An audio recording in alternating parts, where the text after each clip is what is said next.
നമ്മുടെ ട്രിവാൻഡ്രത്ത് adventurous activities ഇഷ്ടപ്പെടുന്നവർക്ക് സ്കൂബ ഡൈവിങ്ങും പാരാസീലിംഗും അങ്ങനെ ഒരുപാട് അഡ്വഞ്ചർ ആക്ടിവിറ്റീസ് ചെയ്യാൻ പറ്റുന്ന ഒരു കിടിലൻ സ്പോട്ട് ഞാൻ പറഞ്ഞു. അതിലൊന്ന് പേടിക്കുകയും പിന്നീട് ഒരുപാട് ഇഷ്ടപ്പെടുകയും ചെയ്ത ഒന്നായിരുന്നു കേട്ടോ ഈ ഒരു പാരാസീലിംഗ്. നമ്മളൊരു ബോട്ടിൽ കയറ്റിക്കൊണ്ടുപോയി ഒറ്റയ്ക്ക് നമ്മളൊരു ബലൂണിൽ പറത്തി അങ്ങ് വിടും. ഫുൾ കൺട്രോൾ ബോട്ടിലായിരിക്കും. നമ്മൾ ആകാശത്തും കടലിലും ഒക്കെ ആയിട്ട് കുറച്ചു നേരം ഇങ്ങനെ പറന്ന് കളിച്ച് നടക്കും കേട്ടോ.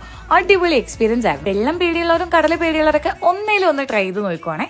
രണ്ടാമത്തതായിരുന്നു എന്റെ പേഴ്സണൽ ഫേവറേറ്റ് ആയിട്ടുള്ള സംഭവം സ്കൂബ ഡൈവിങ്. ഞാൻ കുറെ നാളായിട്ട് വെയിറ്റ് ചെയ്തിരിക്കുകയായിരുന്നു. വെള്ളം പേടിയായതുകൊണ്ട് വേണ്ടാന്ന് വെച്ചിരിക്കുകയായിരുന്നു കേട്ടോ. എന്താണെങ്കിലും കറക്റ്റ് ഇൻസ്ട്രക്ഷൻസ് ഒക്കെ തന്നിട്ട് നമ്മളൊരു ഡെമോ ക്ലാസ് എടുക്കാനായിട്ട് പൂളിലേക്ക് കൊണ്ടുപോയി. അവിടുന്ന് എക്യുപ്മെന്റ്സ് ഒക്കെ പറക്കി നമ്മൾ നേരെ കടലിലേക്ക് പോയി.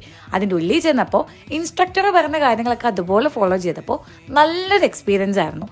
കടലിൻ്റെ ഉള്ളിൽ ഇത്രയും ശാന്തത ഉണ്ടെന്ന് എനിക്ക് മനസ്സിലായത് അതിൻ്റെ ഉള്ളിൽ പോയപ്പോഴാണ്. അഡ്വഞ്ചറസ് ആക്ടിവിറ്റീസ് ഇഷ്ടമുള്ളവരും വെള്ളം കണ്ട പേടിയുള്ളവരൊക്കെ നേരെ വിട്ടു നമ്മുടെ ബീച്ച് റോഡിലുള്ള ബോണ്ട് ഓഷൻ സഫാരിയാണ് കേട്ടോ സ്പോട്ട്.